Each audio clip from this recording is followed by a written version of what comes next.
Now, your local sports with Sports Director Jarvis Heron from the Centera Sports Desk. Centera supports athletes on the court, on the field, and in our community.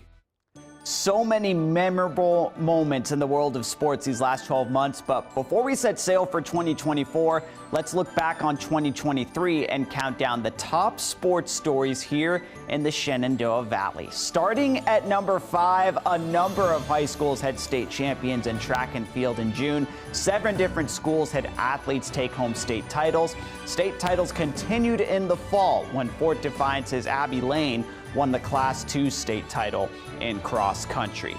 Number 4, let's dance. In March, James Madison's women's basketball team won its first Sun Belt Conference tournament title in its first season in the conference. The championship allowed the Dukes to punch their ticket to the NCAA tournament for the first time since 2016. Although the Dukes fell to Ohio State in the first round, the Dukes planted themselves as one of the top women's basketball programs in the Sun Belt.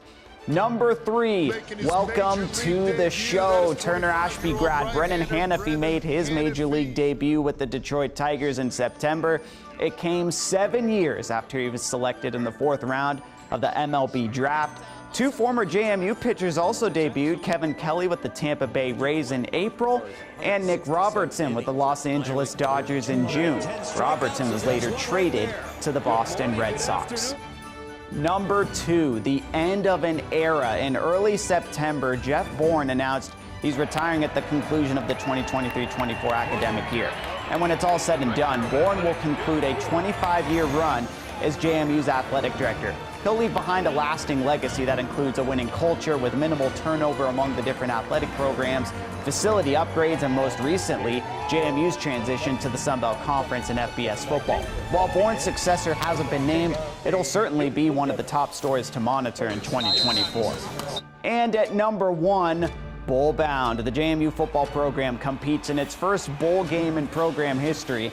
Originally, JMU Nation thought they'd have to wait until 2024 to go bowling after the NCAA denied multiple appeals from JMU for eligibility.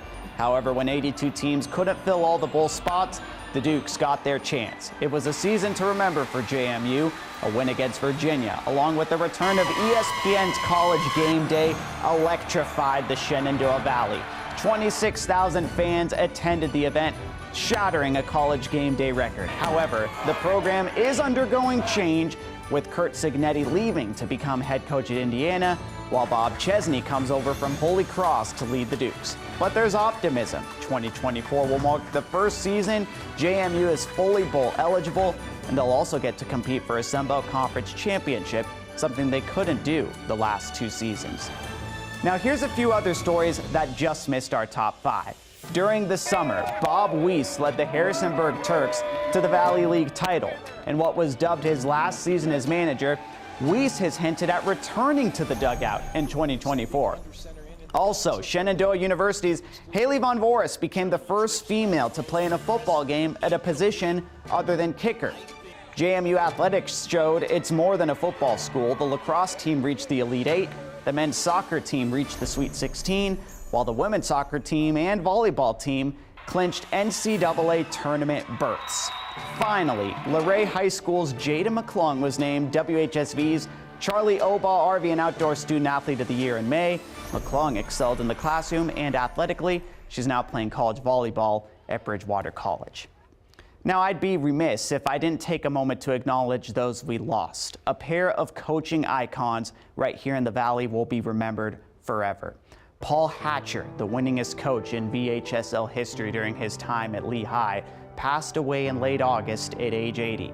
Hatcher coached 43 seasons, totaling 897 career wins, and led the Generals to 4 state championships. Shortly after retirement, Shenandoah native Wayne Comer passed away. After playing in the 1968 World Series, Comer returned home to coach. He had stints at Spotswood and Page County High Schools. Comer led the Panthers to the Class 2 state championship in 2018. He was 79.